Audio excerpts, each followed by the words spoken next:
요한복음 강해의 18번째 시간입니다. 요한복음 13장에서 16장까지를 갖다가 우리는 예수님의 고별 설교라고 합니다. 예수님께서 제자들에게 앞으로 너희들이 어떻게 살아야 할지에 대해서 13장에서부터 16장까지 말씀해 주고 있습니다. 13장 서로 사랑하라 계명으로 주셨습니다. 14장 나는 길이요 진리요 생명이라 내가 있으나 없으나 너희들은 나를 믿고 따라오는 제자가 되라고 말씀합니다. 15장 오늘 말씀이죠. 나는 포도나무요 너희는 가지라. 예수님은 제자들에게 나와 동행의 삶을 살자고 제안을 하고 있습니다. 16장 보혜사 성령이 오실 것이라고 말씀을 합니다. 너희가 지금까지는 작은 자였으나 이제 성령 충만함으로 열매를 맺는 자, 큰 자가 되라고 예수님께서 말씀하고 있습니다. 2022년 목동교회 모든 성도들이 이 제자의 삶을 살아가는 성도들이 되시기를 주의 이름으로 축복을 드립니다. 요한복음 15장 1절 제목을 보도록 하겠습니다. 1절 위에 제목이 뭐라고 되어 있죠? 나는 포도나무요 너희는 가지라. 설교 제목도 뭐예요? 포도나무와 가지 그렇게 되어 있습니다. 나무와 가지는요 떨어질 수 없는 관계입니다. 나무와 가지는 항상 붙어 있어야 됩니다. 나무와 가지가 떨어졌다 붙었다 하는 경우는 없습니다. 그죠? 그거는 곧 죽음을 의미하기도 합니다. 예수님은 제자들에게 너희와 나는 나무와 가지처럼 붙어 있는 관계여야 된다. 같이 가야 된다. 동행하자. 제자가 된다는 것은 그런 것이라는 거예요. 떨어졌다 붙었다 그러는 관계가 아니라 예수님과 동행의 삶을 사는 것. 예수님이 제자들에게 나는 포도나무에 너희 같이 동행해 줄 것을 말씀하고 있습니다. 7절, 8절 말씀 교독합니다. 너희가 내 안에 거하고 내 말이 너희 안에 거하면 무엇인지 원하는 대로 구하라. 그리하면 이루리라.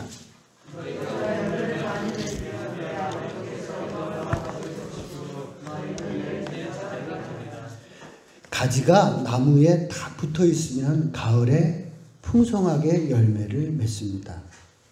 예수님과 동행의 삶을 살아가게 되면 풍성한 열매를 맺게 됩니다. 예수님과 동행의 삶을 살아가는 그런 성도들이 되기를 원합니다. 사도 바울은 갈라디아서에서 이 열매를 갖다가 성령의 열매로 이렇게 대비를 했습니다. 그 사도 바울은 이 열매를 뭐로 보았느냐 하면 사랑과 희락과 화평과 오래 참음과 자비, 양선, 충성, 온유, 절제로 보고 있습니다. 사실 이런 열매는요, 돈으로 환산할 수 없는 아주 귀한 가치 있는 것들입니다. 한번 생각해 볼까요? 이게 돈 100만 원이나 1000만 원하고 비교를 한번 해보세요. 이런 것들이 가치가 얼마 정도 될까? 첫 번째, 사랑이라고 하는 것. 그죠? 100만 원은 더 가겠죠?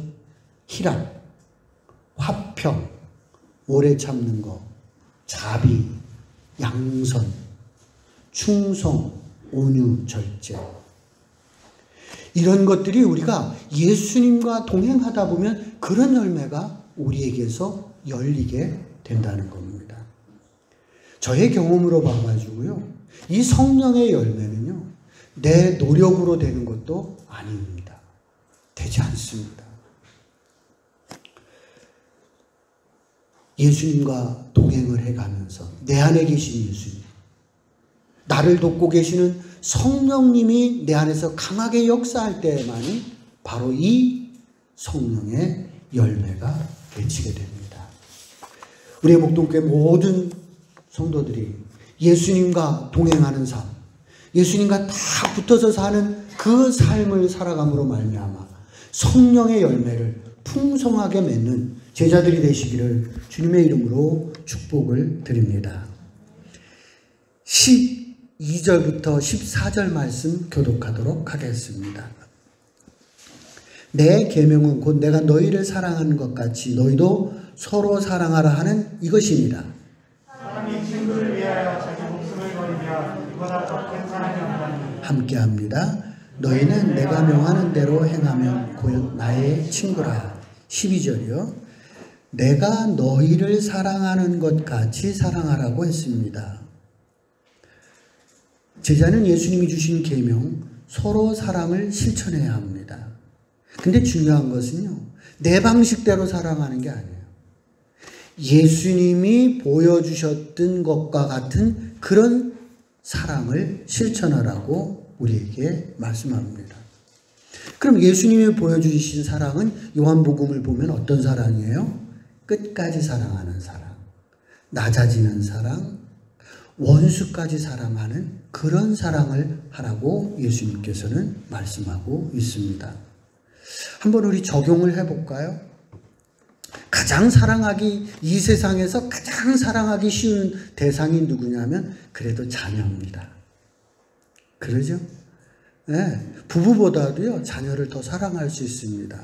그럼 한번 이거를 서로, 자녀와 서로 사랑하는 관계를 한번 우리 삶에 적용해 보도록 하겠습니다. 계명 때문에 자녀를 사랑하는 분 있어요? 그거는 아니죠. 계명이기 때문에 자녀를 사랑한다. 그거는 아니에요. 왜 자녀를 사랑해요? 사랑하니까 사랑하죠. 이제 중요한 건 그러면 서로 사랑하는데 이제는 이 관계를 어떻게 유지하는 건가? 어떻게 유지할 수 있는가? 자녀가 부모의 입장에서 사랑스러워요. 근데 항상 사랑스럽지 않잖아요. 그때는 어떻게 해야 돼요?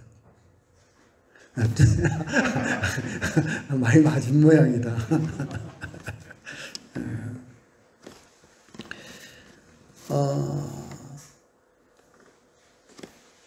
우리가 부모들이 생각해야 될 것은 부모의 입장에서 자녀를 사랑하는 게 아니라 자녀의 입장이 돼주는 게 중요하죠. 자녀의 입장이 돼주는 거. 이해 안 되는 경우가 참 많습니다. 자녀들이 하는 행동이. 사실은 나도 그랬고 우리도 그랬고. 그래서 부모는 또 그래서 어떻게 해야 돼요?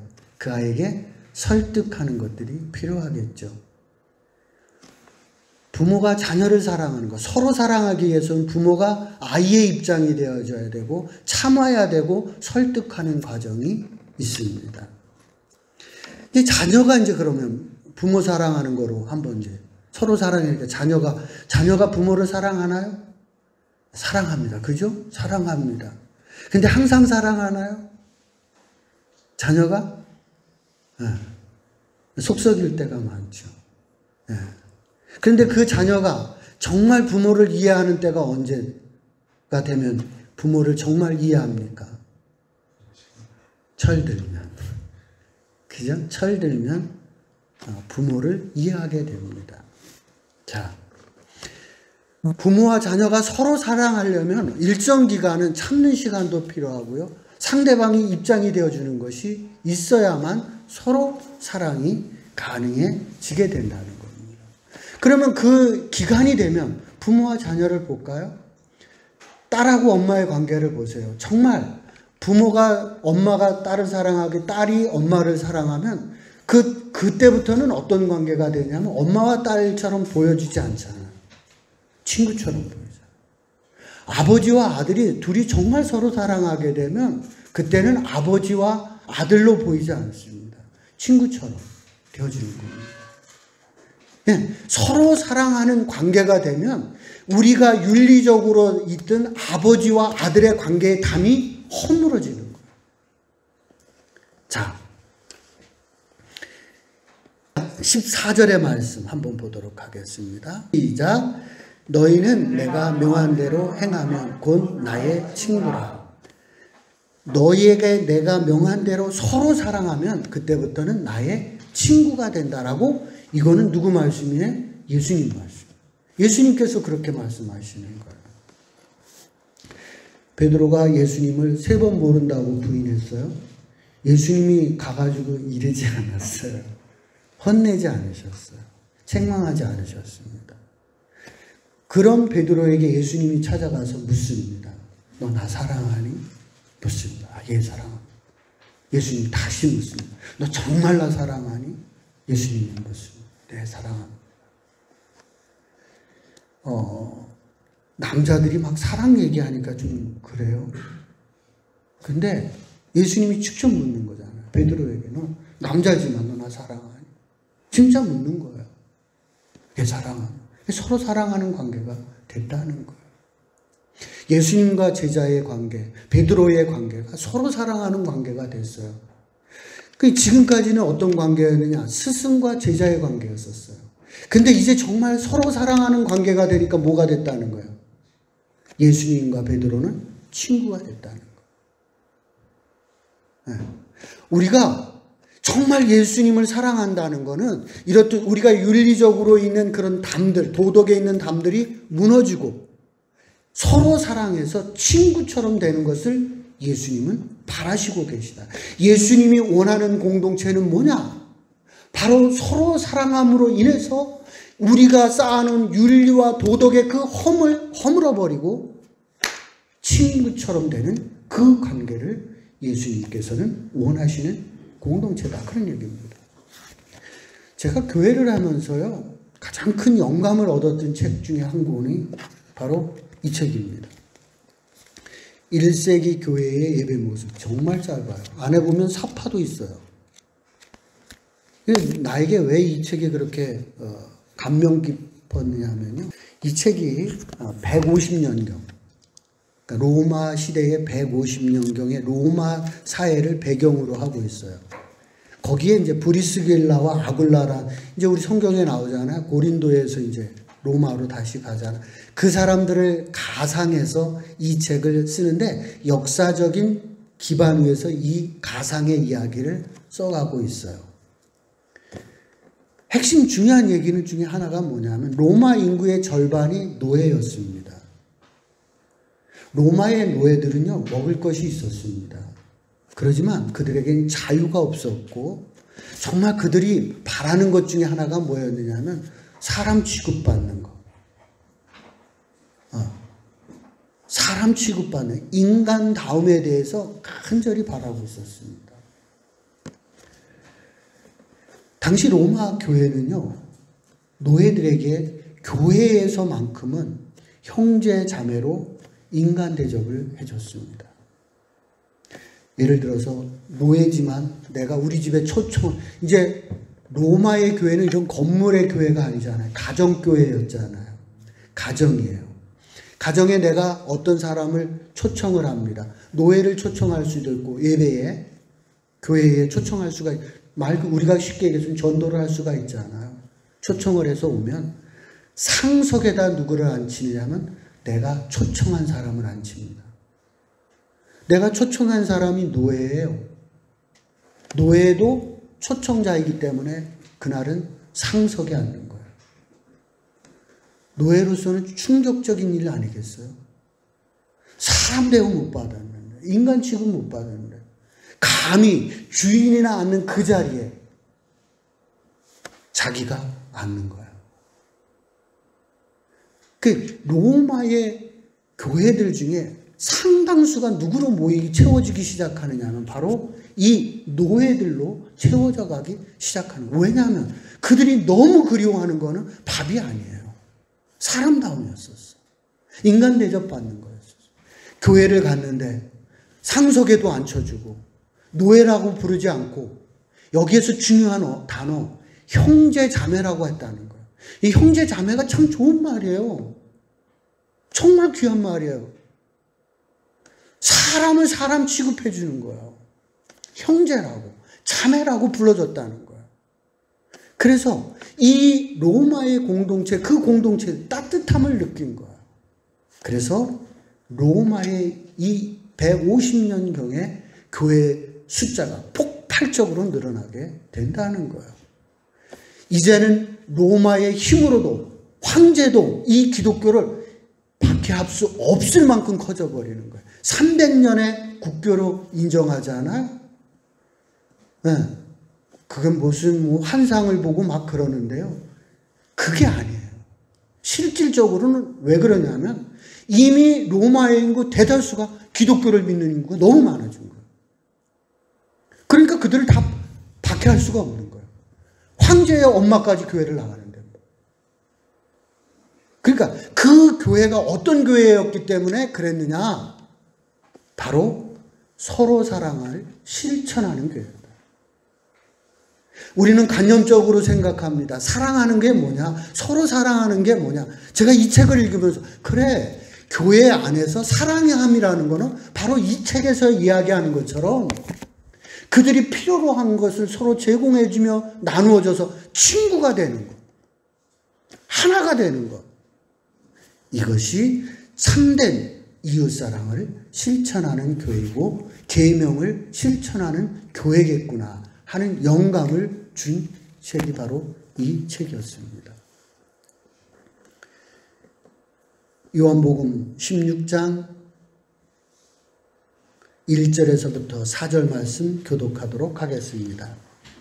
이제 예수님의 고별설교 마지막 부분입니다. 이제 이 고별설교 마지막을 하시고 예수님께서는 이제 본격 이제 십자가의 길로 들어가시게 됩니다. 1절부터 4절 말씀 교독하겠습니다.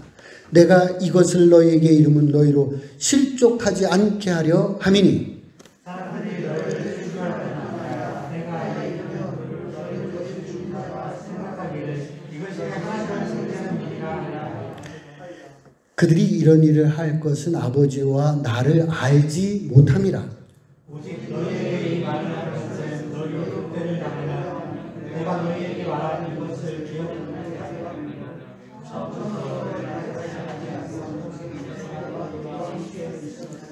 1절 말씀 가겠습니다. 예수님이 자꾸만 죽는다고 그러잖아요. 떠나신다고 하잖아요.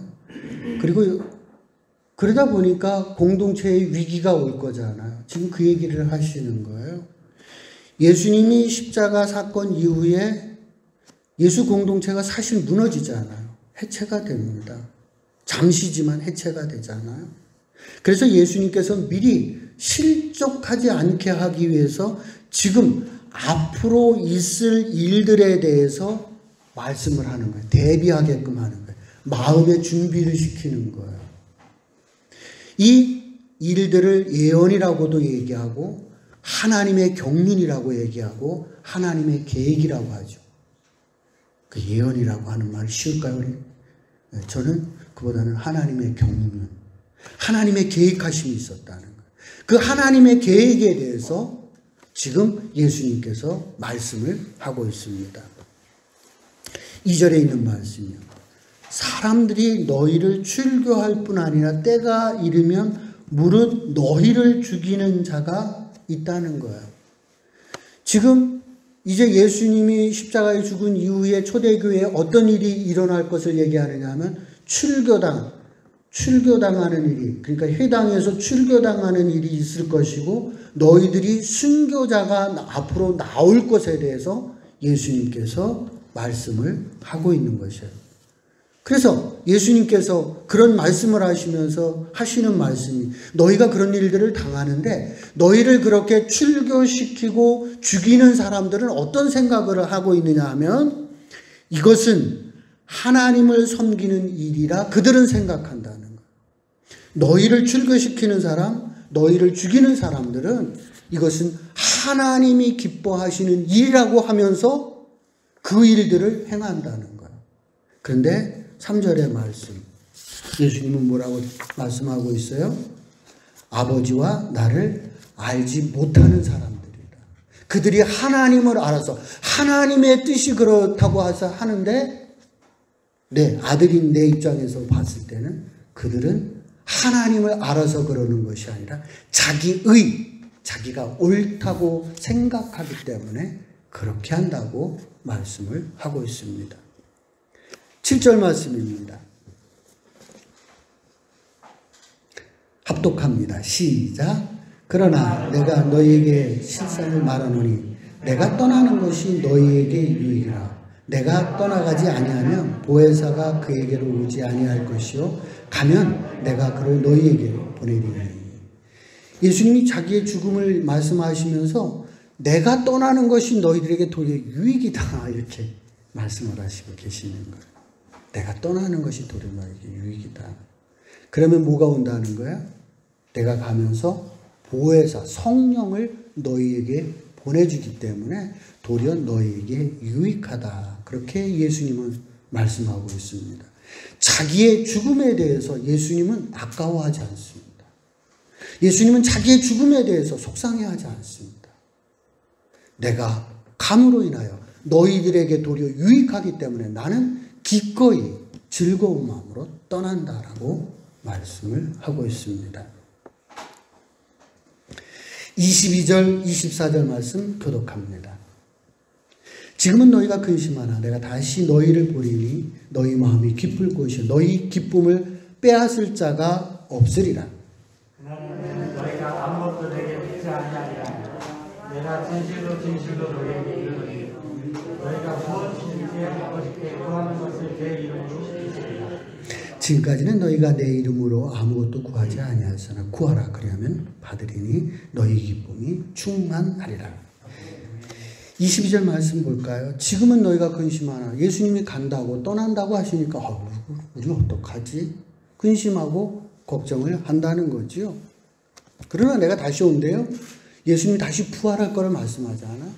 부활하는 예수님을 제자들이 만났을 때는 어떻겠어요? 기쁘지 않았겠어요? 너에게 기쁨이 있을 거다. 내가 지금은 근심하지만 곧 너희들에게 큰 기쁜 일이 있을 거니까 너무 그렇게 근심하고 걱정하지 말라고 말씀을 하고 있습니다. 그리고 이 기쁨은 누구도 너희에게서 빼앗아 갈 수도 없고 너도 빼앗기지 않을 거라는 거예요. 어? 빼앗기고 싶은 마음이 없고 난 빼앗기지도 않아요. 이 기쁨만큼은. 예수님의 부활을 보면서 내가 지금 뭘 봤기 때문에 그래요? 내가 하나님을 봤기 때문에. 하나님을 봤는데 얼마나 기쁜 일이에요. 그 하나님과 내가 3년간 동행했는데 얼마나 행복했던 거예요. 그러니까 이 기쁨은 나는 빼앗길 수도 없고 누가 빼앗아 간다 해도 줄 수도 없는 기쁨이 너희들에게 있을 거예요. 예수님께서 너희들이 지금 내가 간다고 하니까 걱정하고 있는데 그러지 마라. 곧 너희들에게 아주 큰 기쁨이 너희에게 있을 것이라고 예수님께서 말씀을 하고 있습니다. 24절 말씀입니다. 지금까지는 너희가 내 이름으로 아무것도 구하지 아니하였으나 구하라 그리하면 받으리 너희 기쁨이 충만하리라. 우리 요한복음 20장에서 요한복음을 쓴 목적에 대해서 우리 말씀을 했어요. 요한이 요한복음을 쓰는 목적이 예수님이 하나님의 아들인 것을 믿게 하기 위해서 예수가 그리스도인 구원자이심을 믿게 하기 위해서 이 요한복음을 쓴다고 했습니다. 예수님을 여러분은 누구라고 생각합니까? 이게 중요한 거예요. 제일 중요한 거예요. 예수님을 누구라고 생각합니까? 제자들은 이제 예수님을 누구라고 생각하는 거예요? 하나님으로. 하나님의 아들로 이제는 확실히 믿는다는 거예요. 부활하신 이후엔 봤으니까 확실히 믿었다는 거예요. 그래서 예수님이 누구라는 거예요? 하나님이에요. 하나님은 어떤 분이셔요? 전지전능하여 모든 것을 해주시는 분이에요. 그러면 예수님 앞에 기도하면 예수님이 어떻게 해주신다는 거예요? 들어주신다는 거예요. 지금까지는 제자들이 예수님을 확실히 믿지 않았어요. 그래서 구하지도 않았고 구해도 받지 못했어요. 믿음 없이 구하는 것이니까. 그런데 이 사도행전에 가서는 이제 확실히 예수님이 하나님이신 것을 믿잖아요.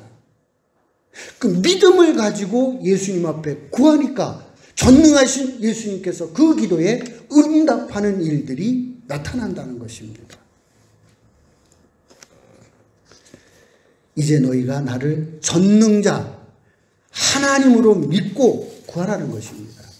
그래야면 내가 너희에게 주리라고 말씀하고 있습니다. 요한복음에서 제자들은 작은 자로 표현되어 있습니다. 사실 요한복음에 나오는 제자들은 우리와도 별반 차이가 없습니다. 비슷비슷해요. 별 못 알아듣고 못 보고 그런 모습들이 요한복음에 나오는 제자들의 모습입니다. 부족하고 연약함에 많은 그러한 지체들로 나오는 것이 요한복음의 제자들의 모습입니다. 그런데 그 제자들이 이제 예수님을 확실히 믿고 성령이 충만해서 그들이 기도하였더니 그들에게 예수님께서 놀라운 주시는, 구하는 곳마다 주시는 경험을 하게 되는 거예요. 그래서 그들은 기쁨이 넘쳤고 그들은 큰 자가 되었다고 말씀을 하고 있습니다. 내가 큰 것이 아니라 믿음이 커야 합니다. 자기 의가 충만한 것이 아니라 성령이 충만해야 합니다. 그래야 나에게서 큰 열매가, 내가 큰 자가 될 수 있습니다. 목동교회 모든 제자들이 오늘 예수님이 말씀은 예수님을 확실히 믿고 성령 충만함으로 말미암아 큰 자들이 열매를 많이 맺는 제자들이 되시기를 주의 이름으로 축복을 드립니다. 이제 요한복음 16장 33절 말씀입니다. 이제 고별설교 마지막 예수님의 메시지입니다. 33절 합독합니다. 시작. 이것을 너희에게 이르는 것을 너희로 대하여서 평안을 누리게 함이라. 세상에는 너희가 환난을 당하나 담대하라. 내가 세상을 이겨노라. 고별설교 마지막입니다. 예수님은 이제 십자가를 지러 가십니다. 근데 죽음으로 가시는 것이 아니라 내가 하나님의 뜻을 이루는 영광, 승리의 길로 내가 간다고 말씀을 합니다. 너희들도 살아가면서 큰 어려움과 환난을 있을 거라는 겁니다. 그런데 내가 이렇듯 고난에서 이기고 십자가에서 이겼던 것처럼 너희들도 그 고난에서 이겨내는 그러한 제자들이 되라고 예수님께서 말씀을 하고 있습니다. 2022년 우리에게 어떤 환경이 펼쳐질지 모릅니다. 여러분의 삶의 자리가 예수님과 동행하는 삶, 성령의 이끌림을 받는 삶, 그래서 여러분이 승리하는 제자들의 삶이 되시기를 주의 이름으로 축복을 드립니다.